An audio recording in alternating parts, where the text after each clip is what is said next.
देख रहे हैं आप और मैं हूं आपके साथ शिप्पन शर्मा। तो चलिए शुरुआत करते हैं बुलेटिन की। आज रात 9:07 पर बद्रीनाथ धाम के कपाट शीतकाल के लिए बंद कर दिए जाएंगे। इससे पूर्व भगवान बद्रीनाथ का फूलों से श्रृंगार किया जाएगा। वहीं पर जावस्त्री वेश धारण कर माता लक्ष्मी की सखी बनकर उन्हें बद्रीनाथ के गर्भगृह में विराजमान किया जाएगा। बता दें कि भगवान बद्रीनाथ का 6 महीने तक आभूषणों से श्रृंगार किया जाता है, लेकिन कपाट बंद होने के दिन फूलों से श्रृंगार होता है। सुबह ब्रह्म मुहूर्त पर 4 बजे मंदिर खुलने के बाद पूर्व की भांति 4:30 बजे अभिषेक पूजा हुई, जहां पर मंदिर में श्रद्धालु दर्शन करते रहेंगे। साथ ही मंदिर को दिन में बंद नहीं किया जाएगा। तो आज आपको बता दें कि आज जो 6:45 पर ये जो सायकालीन पूजा है वो शुरू होने वाली है। पूरी प्रक्रिया आपको समझाने की कोशिश करेंगे। जहाँ पर 6:45 पर ये सायकालीन की जो पूजा है उसकी शुरुआत होगी। वहीं अगर बात की जाए 7:45 यानी कि 1 घंटे तक ये पूजा होने के बाद मां लक्ष्मी को बद्रीनाथ मंदिर में प्रवेश करवाया जाएगा और सभी देवी और देवताओं की पूजा अर्चना और आरती की जाएगी। जल अभिषेक से फूलों से सजाया जाएगा। वहीं पर आरती के बाद उद्धव जी और कुबेर जी को गर्भगृह से बाहर लाया जाएगा। ये पूरी प्रक्रिया जो है वो होगी और रात 8:10 पर शयन आरती की शुरुआत हो जाएगी। 8:10 पर जो आरती की शुरुआत होगी, शयन आरती के बाद ये जो कपाट बंद होने की प्रक्रिया है जो कि 9:07 पर होगी, इसकी शुरुआत की जाएगी। तो आपको बता दें कि अखंड ज्योति जलाकर रात 9:07 पर जो कपाट है वो बंद किए जाएंगे और शीतकालीन जो यहाँ पर चीजें हैं वो देखने को मिलेंगी। शीतकाल के लिए जो ये कपाट है वो बंद किए जाएंगे। 6 महीने के बाद ये कपाट जो है 2025 में खोले जाएंगे। लेकिन आपको बता दें कि यहाँ पर 6:45 से लेकर 9:07 तक ये पूजा अर्चना शुरू होगी। फूलों से सम्मानित किया जाएगा माता की जो यहाँ पर मूर्ति होगी और इसी के साथ साथ बद्रीनाथ धाम के जो कपाट है वो 9:07 पर बंद कर दिए जाएंगे। बद्रीनाथ मंदिर समिति और पुलिस ने एक महत्वपूर्ण बैठक का आयोजन किया और इस बैठक में आईटीबीपी, एसडीआरएफ और असम रेजिमेंट के जवानों समेत सभी ड्यूटीरत कर्मचारियों ने भाग लिया। बैठक का मुख्य उद्देश्य पिछले वर्ष श्री बद्रीनाथ जी के कपाट बंद होने के दिन की कमियों को ध्यान में रखते हुए सुझावों और आदान प्रदान करना था। पिछले वर्ष कपाट बंद होने के दिन कई चुनौतियों का सामना करना पड़ा था, जिसमें कि भीड़ को संभालना, सुरक्षा व्यवस्थाएं और अन्य व्यवस्थाएं का समूचे विवरण शामिल था। इस वर्ष मंदिर समिति और संबंधित सुरक्षा बलों ने इन पहलुओं को ध्यान में रखते हुए आवश्यक सुधारों पर चर्चा की ताकि श्रद्धालुओं की सुगमता और सुरक्षित यात्रा सुनिश्चित की जा सके। बैठक में विभिन्न मुद्दों पर विचार विमर्श किया गया। सभी उपस्थित कर्मचारियों ने अपनी अपनी चिंताओं और सुझावों को साझा किया, जिससे कि एक सकारात्मक और प्रभावी कार्य योजना बनाने में मदद मिली है।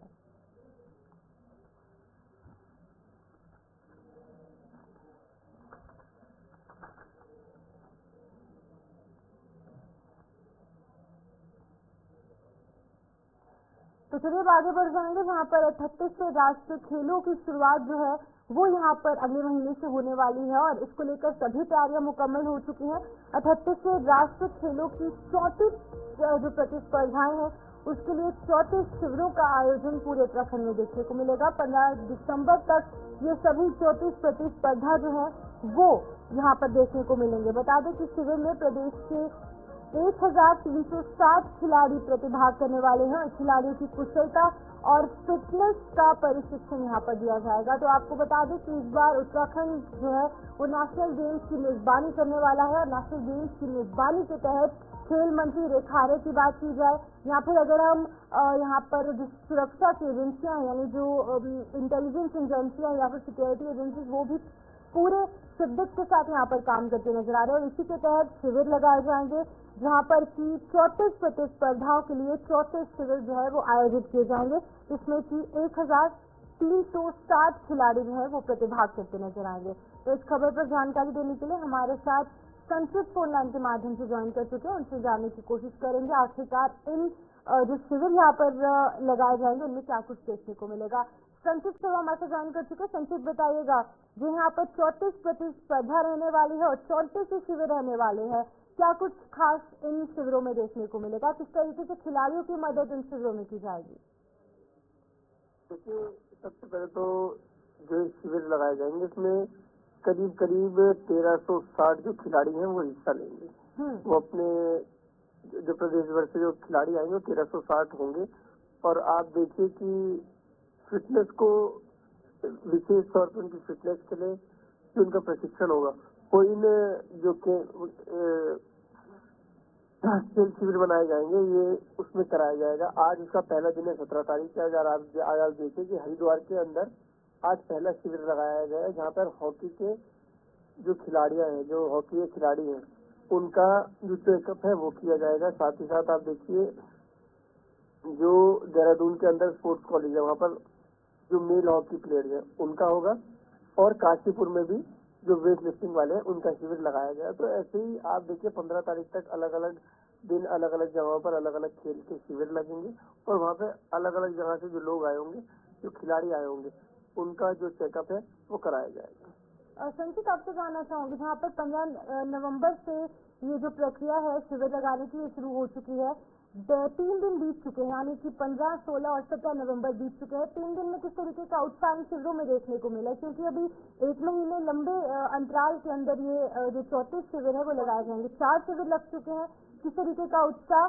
खिलाड़ियों में देखने को मिल रहा है?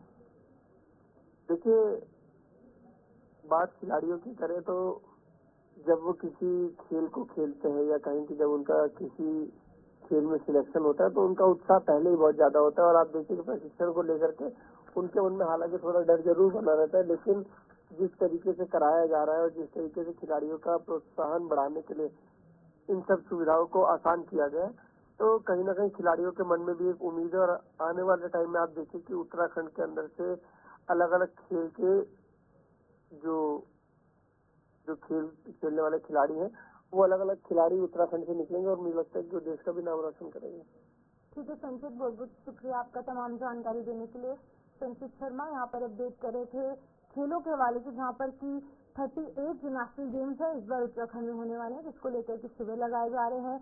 अगर हम बात करें खेल मंत्री रेखा आर्य की, उनके द्वारा सभी निरीक्षण जो है वो देखने को मिल रहे हैं और सभी तैयारियां अंतिम रूप लेती नजर आ रही हैं। आगे बढ़ जाएंगे, जहाँ पर राजधानी देहरादून में पिछले कुछ दिनों से लगातार सड़क दुर्घटनाओं के मामले बढ़ते जा रहे हैं। देहरादून के जिलाधिकारी सवीन बंसल ने सड़क सुरक्षा समिति की बैठक कर अधिकारियों को तमाम व्यवस्थाओं को सुधारने के कड़े निर्देश दिए। साथ ही इस दौरान कुछ महत्वपूर्ण बिंदुओं पर चर्चा की गई और वहीं लगातार बढ़ रहे सड़क हादसों को लेकर जिलाधिकारी ने आम जनता से अपील की है। अपील करते हुए कहा गया है कि यातायात नियमों का पालन जरूर करें। आपको बताते चले कि सड़क दुर्घटनाओं के मामलों को लेकर मुख्यमंत्री पुष्कर सिंह धामी ने भी संजीदगी दिखाई है और उन्होंने अधिकारियों को निर्देश दिए हैं कि नियमों का कड़े तरीके से पालन किया जाए। इसके साथ साथ ड्रिंक एंड ड्राइव और ओवर स्पीडिंग के मामले भी लगातार सामने आ रहे हैं, जिन पर की अंकुश लगाने की काफी ज्यादा जरूरत है। तो आपको ग्राफिक्स के माध्यम से समझाने की कोशिश करेंगे किस तरीके से उत्तराखंड में हादसों से बचने के लिए उपाय प्रशासन द्वारा सामने लाए गए हैं। चुनित वल्नरेबल स्पॉट पर जेब्रा क्रॉसिंग बनाई जाएगी। जो भी वल्नरेबल स्पॉट जहाँ पर ज्यादा अधिक भीड़ रहती है वहाँ पर जेब्रा क्रॉसिंग बनाई जाएगी। सड़कों पर स्पीड ब्रेकर का निर्माण भी कहीं ना कहीं जो प्रशासन है वो करवाएगी। निर्माण के लिए 30 लाख रुपए की राशि को स्वीकृति मुख्यमंत्री पुष्कर सिंह धामी द्वारा दे दी गई है और काफी कारगर साबित होने वाली है। जीरो इन्वेस्टमेंट मॉडल पर यातायात लाइट जो है वो स्थापित होगी, यानी कि जो ट्रैफिक लाइट्स हैं वो यहाँ पर स्थापित की जाएंगी।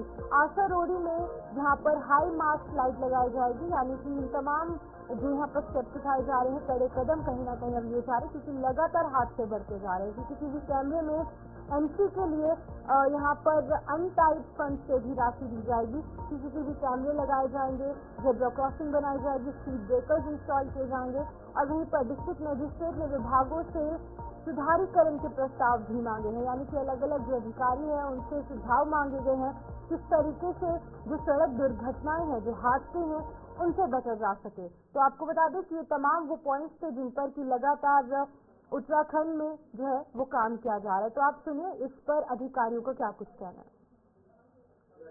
देखिए, इसमें मुख्य एजेंसी जो सड़क सुरक्षा को लेकर रिस्पॉन्सिबल हैं वो एडमिनिस्ट्रेशन, पुलिस, आरटीओ और हमारे पीडब्ल्यूडी।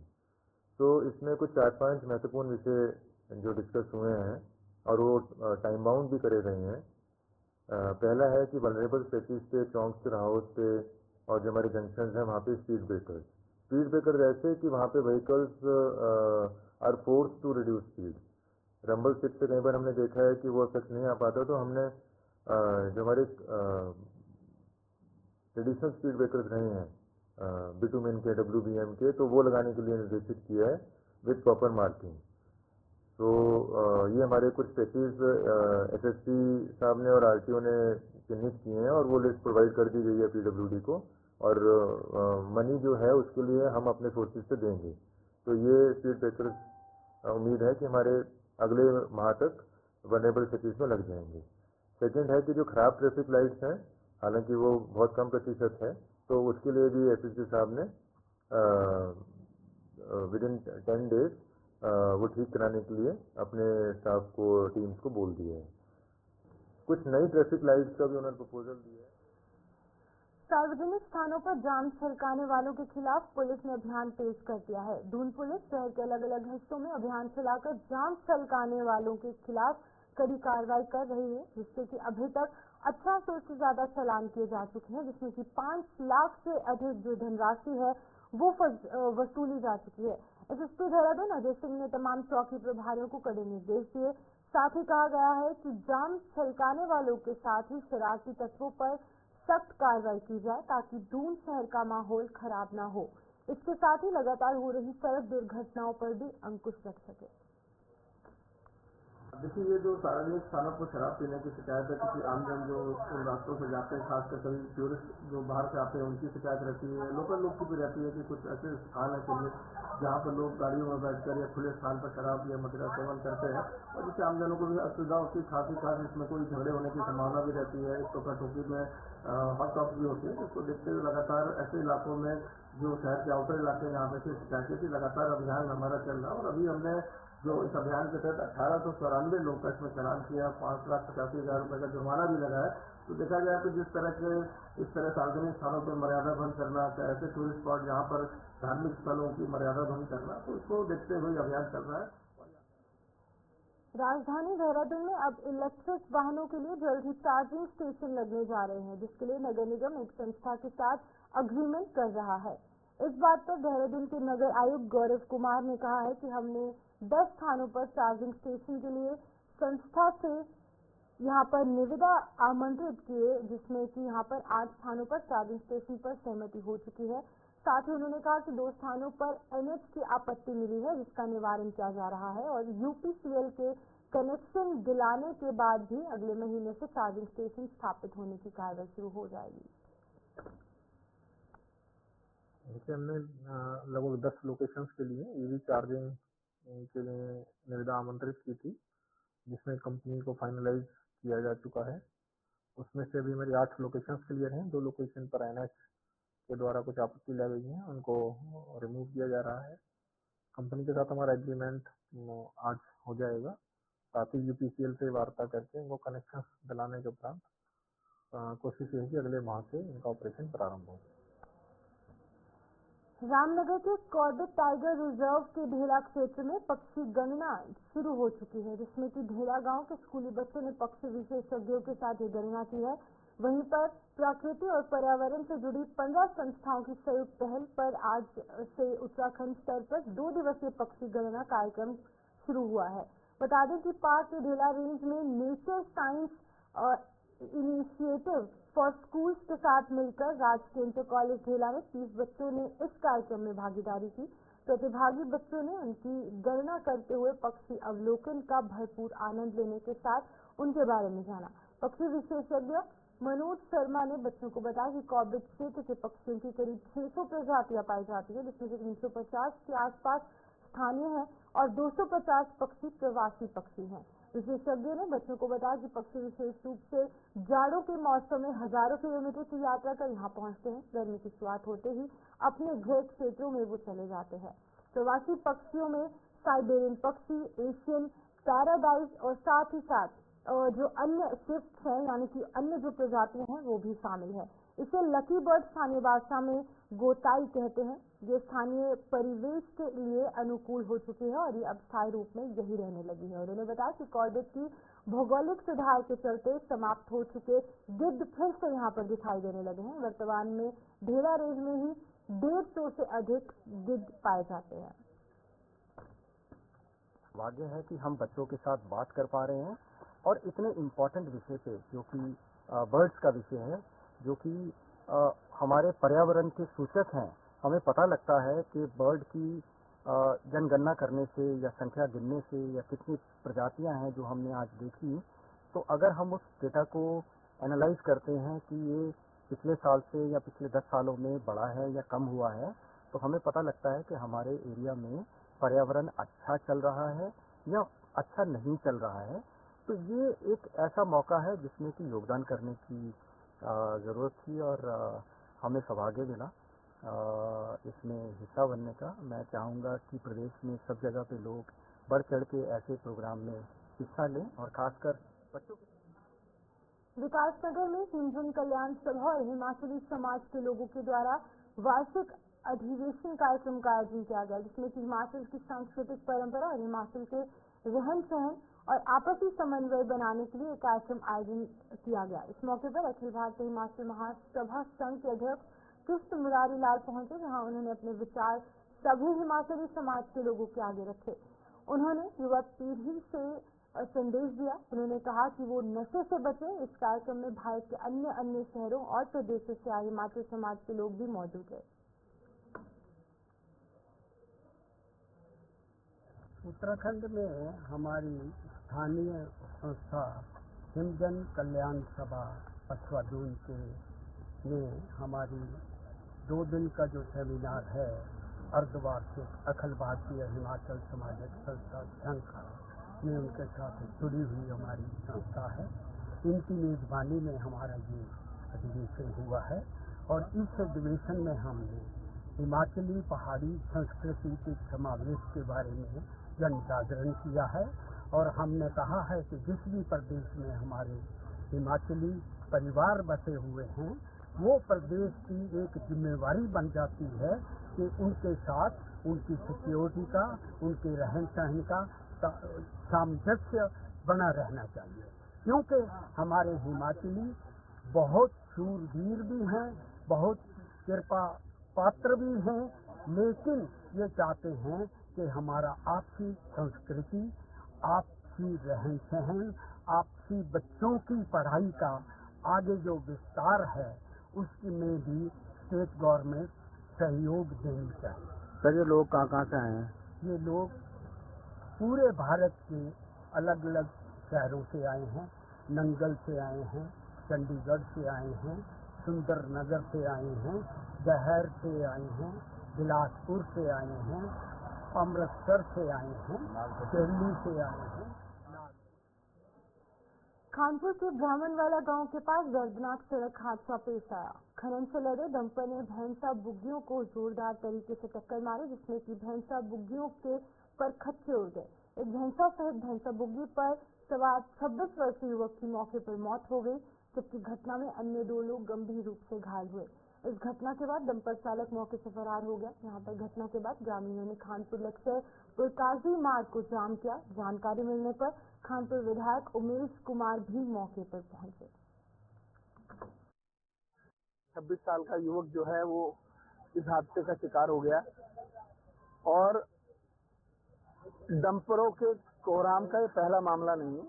लगातार क्षेत्र में, लक्सर क्षेत्र में, खानपुर क्षेत्र में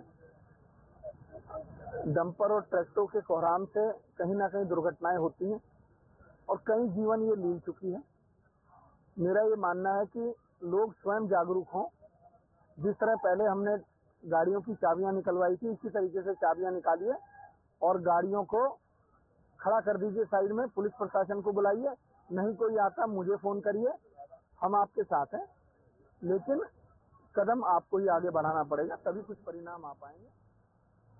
उत्तरकाशी जिले के बरकोट स्थित राजकीय औद्योगिक प्रशिक्षण संस्थान में बहुउद्देशीय शिविर का आयोजन किया गया, जिसमें कि उत्तराखंड उच्च न्यायालय के कार्यकारी प्रमुख न्यायाधीश मनोज कुमार तिवारी और प्रशासनिक न्यायाधीश पंकज पुरोहित द्वारा 1 दिवसीय शिविर का उद्घाटन किया गया। शिविर में रजिस्ट्रार जज जिला जज, सिविल जज, जिलाधिकारी उत्तरकाशी समेत विधिक सेवा प्राधिकरण से जुड़े सदस्य और स्थानीय प्रशासन मौजूद है। चीफ जस्टिस द्वारा शिविर में लगाए गए यहाँ पर स्टॉल्स का भ्रमण किया गया, साथ ही एक पौधा रोपित भी किया गया। इस दौरान चीफ जस्टिस द्वारा अपने संबोधन में बताया गया कि न्याय सबके लिए है। इसके साथ ही दूर दराज के सीमांत क्षेत्रों में न्याय संबंधी जानकारी के लिए विधिक सेवा प्राधिकरण पूरे प्रदेश में अलग अलग शिविरों के माध्यम से कानून की जानकारी दे रहा है, जो काफी जरूरी है। इससे पहले न्यायमूर्ति द्वारा यहाँ पर तुनालका में नवनिर्मित सिविल न्यायालय का उद्घाटन किया गया, जिससे पर न्यायमूर्ति द्वारा विकलांगजनों को बैसाखी, व्हील चेयर और साथ ही साथ कानों की मशीन का वितरण भी किया गया। राज्य विधिक सेवा प्राधिकरण होता है राज्य में, जिसका काम हर जिले में विधिक साक्षरता शिविर का आयोजन करना होता है। और ये हमारे लिए बहुत सौभाग्य की बात है कि आज माननीय मुख्य न्यायाधीश महोदय और माननीय प्रशासनिक न्यायमूर्ति महोदय इस कैंप में उन्होंने भागीदारी दी है। और यहाँ की जनता का उत्साह ये लग रहा होगा कि इस कैंप में बहुत सारे लोगों ने बड़े उत्साह से भागीदारी की। आम लोगों को जो छोटी छोटी जरूरत की चीजें हैं उनका वितरण किया गया, लोगों को कानूनी जानकारी प्रदान की गई। हमारा ये प्रयास है कि हर जिले में हर महीने लगभग इस तरह के कैंप का आयोजन किया जाए, जिससे हम ज्यादा से ज्यादा लोगों तक पहुंच सकें, उनको हर तरीके का न्याय प्रदान कर सकें, लोगों को उनकी जरूरत की चीजें वितरित कर सकें। तो उसी दिशा में ये कदम है। और अगला कैंप हम अभी टिहरी में कल करने वाले हैं, चंद्रवर्ती एरिया में। अभी पिछले हमने उधम सिंह नगर में कैंप किया था, उससे पहले हमने देहरादून के लाखा मंडल के कैंप किया। हाईकोर्ट के जस्टिस राकेश थपलियाल ने हरिद्वार के जिला कारागार का दौरा किया। इस दौरान उन्होंने सभी बैरकों का निरीक्षण किया और उसके बाद कैदियों से बातचीत भी की और उनकी समस्याएं सुनी। इसके साथ ही जस्टिस राकेश थपलियाल ने हरिद्वार जिला कारागार में होने वाले वार्षिक क्रिकेट टूर्नामेंट की, जो कि कैदियों के लिए खेला जाता है, कैदियों के बीच में यहाँ पर खेला जाता है, उसका उद्घाटन किया। इस अवसर पर जस्टिस राकेश थपलियाल ने अपनी बैटिंग का जज्बा कैदियों को दिखाया। वरिष्ठ जेल अधीक्षक मनोज कुमार आर्य ने बताया कि ये वार्षिक टूर्नामेंट जो है वो 7 दिन तक चलेगा, जिसमें कि हर बैरक के कैदी प्रतिभाग करेंगे। अंतिम दिन 2 बैरकों के बीच में फाइनल मैच खेला जाएगा।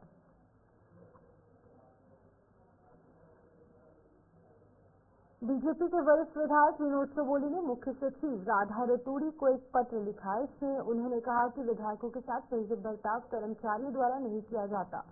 विधायकों के लिए एक अलग से पोर्टफोलियो होना चाहिए। और ये पत्र उन्होंने मुख्य सचिव को इस बात को लेकर लिखा, जहां पर उत्तराखंड स्थापना दिवस के दिन उनके साथ पुलिस के अधिकारियों द्वारा सही बर्ताव नहीं किया गया। इसके बाद सोशल मीडिया पर भी विधायक विनोद चौबोली और पुलिस के अधिकारियों के बीच में नोक-झोंक की वीडियो भी लगातार सोशल मीडिया पर वायरल हुई। विपक्ष ने इस मुद्दे पर सवाल उठाए। उनका कहना है कि आप समझ सकते हैं कि जब सत्ता पक्ष के विधायक का सम्मान नहीं हो रहा तो विपक्ष की क्या हालत होगी। कांग्रेस की प्रदेश प्रवक्ता गरिमा दसोनी ने इस मुद्दे पर जमकर सरकार को घेरने का काम किया। बहुत हैरत अंगेज है कि आखिर ऐसा क्यों हुआ। भारतीय जनता पार्टी के शासन में ऐसा प्रतीत होता है कि सम्मान किसी को भी नहीं मिल रहा।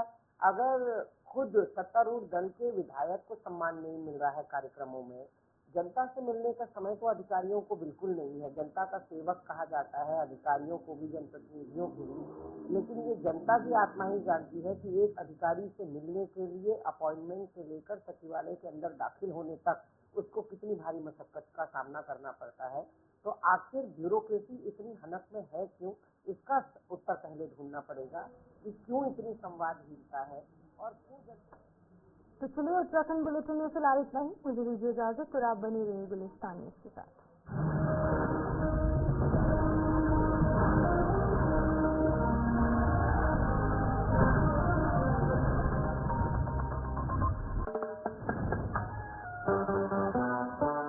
इतना बोझ सहे जो चाहे रहे। Virat compressive strength Ambuja cement.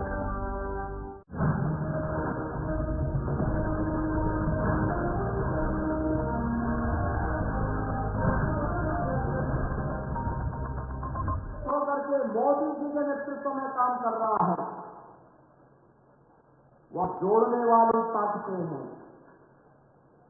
और दूसरी तरफ कांग्रेस और उनके महाअघाड़ी गठबंधन के नाम पर जुड़ा हुआ महाअघाड़ी गठबंधन जो तोड़ने का काम कर रहा है, बांटने का काम कर रहा है।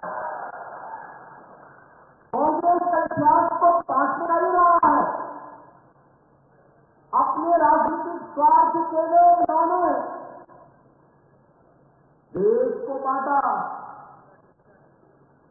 हिंदू समाज को बांटा, जाति के नाम पर, संप्रदाय के नाम पर, क्षेत्र के नाम पर, भाषा के नाम पर।